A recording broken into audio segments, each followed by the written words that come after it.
nossa primeira carta aos Coríntios e hoje no capítulo 6, a partir do versículo 1. Diz assim: Aventura-se algum de vós, tendo questão contra outro, a submetê-lo a juízo perante os injustos e não perante os santos? Ou não sabeis que os santos hão de julgar o mundo? Ora, se o mundo deverá ser julgado por vós, sois acaso indignos de julgar as coisas mínimas? Não sabeis que havemos de julgar os próprios anjos, quanto mais as coisas desta vida?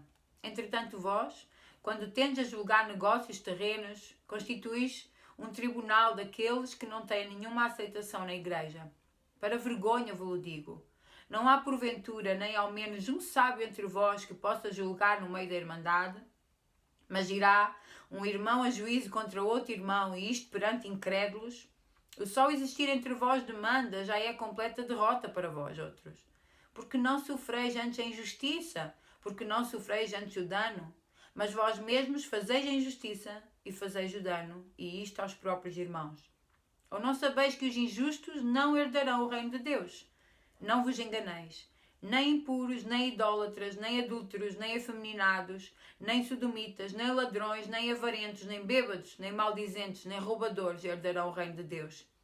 Tais fostes alguns de vós, mas vós vos lavastes, mas fostes santificados, mas fostes justificados em nome do Senhor Jesus Cristo e no Espírito do nosso Deus. Aqui o apóstolo Paulo está a tratar de um assunto, alguma coisa que também não estava certa naquela igreja, na igreja de Corinto.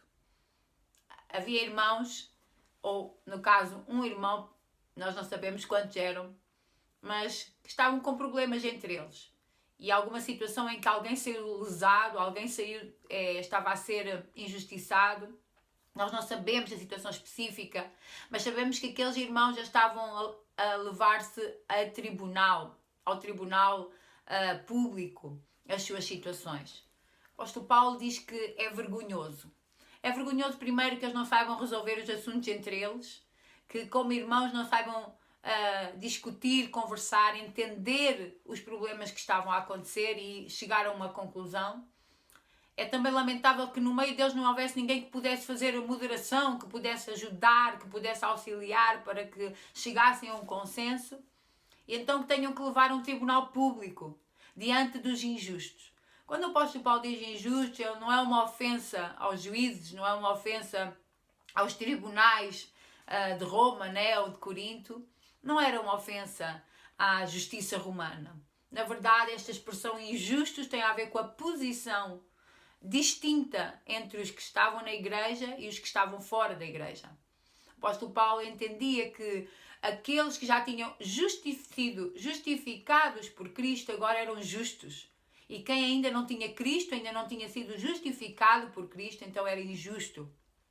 E o apóstolo Paulo está indignado como é que alguém já justificado por Cristo, já tendo a presença do Espírito Santo, já sendo uma nova criatura, já tendo a revelação da sabedoria divina na sua vida, tivesse que agora recorrer àqueles que ainda não tinham Cristo, que não tinham a sabedoria divina para resolver os seus problemas.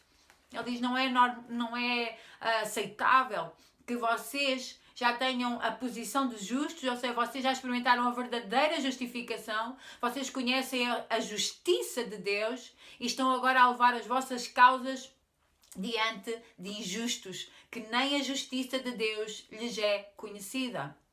Então o apóstolo Paulo diz, não faz sentido.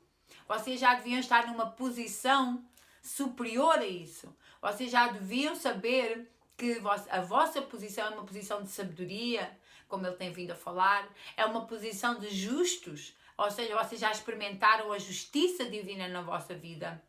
Os outros ainda não.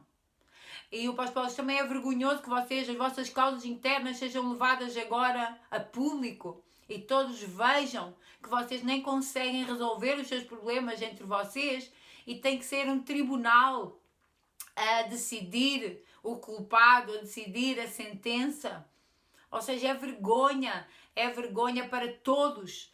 Não é vergonha só para quem vai ao tribunal, mas é vergonha para toda a igreja, toda a comunidade, que fica tudo agora a ver que não são capazes nem de resolver os seus próprios problemas.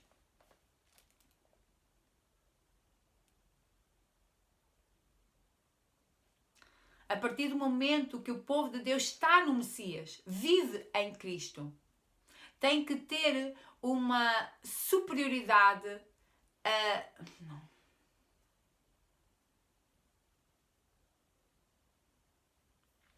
o povo de Deus que está no Messias, que está em Cristo, ele tem uma reflexão moral, uma reflexão de disciplina que os outros não têm. O Espírito Santo, ele dá a capacidade para discernir aquilo que quem não tem o Espírito Santo não consegue discernir. Ainda neste texto, o apóstolo Paulo, ele quer levar os coríntios a pensar que ser cristão, estar no corpo de Cristo, deve transformar a nossa maneira de viver a nossa humanidade. Isto é, o apóstolo Paulo agora, ele começa a dizer que porque é que vocês não abrem mão das vossas causas? O que é que vos leva ainda a cometer injustiça e ainda diante de todos mostrarem que não sofrem dano, mas querem a vossa causa justificada? E o apóstolo Paulo está a dizer, sofram o dano, abram mão disso. Para abrir mão disto, né? Para estas atitudes são contrárias àquilo que a nossa humanidade deseja, àquilo que o nosso ego deseja. Atitudes como abrir mão, atitudes de negar aquilo que nos faz mal, atitudes de ter desejo de uma coisa, mas porque sabe a consequência disso, abrir mão, tudo isso são atitudes contrárias à nossa humanidade. O apóstolo Paulo está a querer levar os coríntios a pensar desta maneira que ser cristão, o cristianismo, ter Cristo na nossa vida, leva-nos a viver a nossa humanidade de uma maneira diferente. Já não agimos como éramos, mas temos que agir de uma maneira diferente àquilo que o nosso desejo, que a nossa carne quer. E é interessante que depois ele faz uma lista de ações, uma lista de atitudes que são inconcebíveis, que não fazem parte do cristianismo, que não podem estar no meio daqueles que se dizem cristãos. Porquê? Porque que o apóstolo Paulo foi inserir esta lista aqui? Está a falar de tribunais, está a falar de causas. Agora o apóstolo Paulo está a dizer, porque ele traz este assunto, ele diz, tem que haver mudança na vossa forma de viver, na vossa forma de ser. Está a dizer, não se trata só de ir a tribunal ou não ir. Trata-se daquilo que está no vosso coração e trata-se da intenção. O porquê que foram ao tribunal. Porque querem ver as vossas causas justificadas. Então, o apóstolo Paulo está a dizer, isso não vai trazer a vocês aquilo que vocês precisam. E o que vocês mais precisam é viver a vossa humanidade de uma forma diferente. Cristianismo não é uma lista de regras que nós temos que cumprir para ser cristãos. Isso não é cristianismo. Cristianismo é uma novidade de vida. Cristianismo é um novo estilo de vida. Cristianismo é viver a humanidade como Cristo a viveu. Cristianismo é deixar espelhar na nossa vida Cristo. Isso é cristianismo. Cristianismo é refletir a imagem de Cristo na nossa vida. Nós vimos esta acentuação, uma nova identidade, no último versículo que nós lemos, né? No versículo 11. O apóstolo Paulo está a lembrá-los que antes eles eram assim. Vocês foram assim. Vocês foram roubadores, vocês foram maldizentes, vocês foram avarentos. Vocês fizeram essas coisas antes. Vocês levavam a tribunais antes. Vocês queriam ver as vossas causas justificadas. Vocês faziam isso antes. Mas agora vocês foram lavados. Vocês foram santificados. Vocês agora têm Cristo dentro de vocês e o Espírito Santo dentro de vós. Vocês são o templo do Espírito Santo. Lembram-se que antes o apóstolo Paulo falou da comunidade, da igreja como o santuário, né? E ali ele disse que vocês são o templo do Espírito Santo, mas agora individualmente também. O apóstolo Paulo está a dizer, vocês individualmente têm o Espírito Santo na vossa vida. Então tem que haver uma novidade de vida, tem que haver uma nova forma de viver a humanidade. Cristo em nós é uma nova forma de viver a humanidade.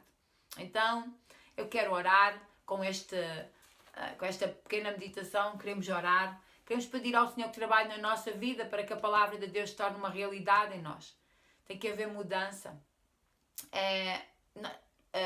tem que haver uma transformação naquilo que nós éramos antes de Cristo e que somos hoje depois de Cristo. Às vezes é difícil e sempre há uma tendência, né? Uma tentação, não queria chamar tendência, mas uma tentação de seguirmos aquilo que nós achamos que está certo. Mas a palavra de Deus trabalha em nós de maneira a nós entendermos que o que a palavra de Deus diz é sermos como Cristo. Mudança de atitude, viver a humanidade não da mesma maneira, mas de uma nova maneira. Pai, nós te louvamos e te agradecemos pela tua palavra que nos ensina. A tua palavra, ela é superior sobre nós. E ainda, Senhor, que as nossas opiniões e aquilo que nós desejamos para nós possa ser contrário. Nós nos submetemos à tua palavra porque acreditamos que ela é o melhor para nós. Acreditamos que ela é a revelação para a nossa vida. E queremos, Senhor, te pedir que nos ajudes a cumpri-la, a praticá-la. Que nos leves a este nível, Senhor. Queremos, Senhor, refletir a tua imagem, viver a humanidade como tu, Senhor, desejas, ser imitadores teus, Senhor Jesus. Enche a vida de cada um, que a tua palavra vá de encontro ao coração de cada um nesta manhã, pelo poder do nome de Jesus. Amém. Deus te abençoe muito e até amanhã.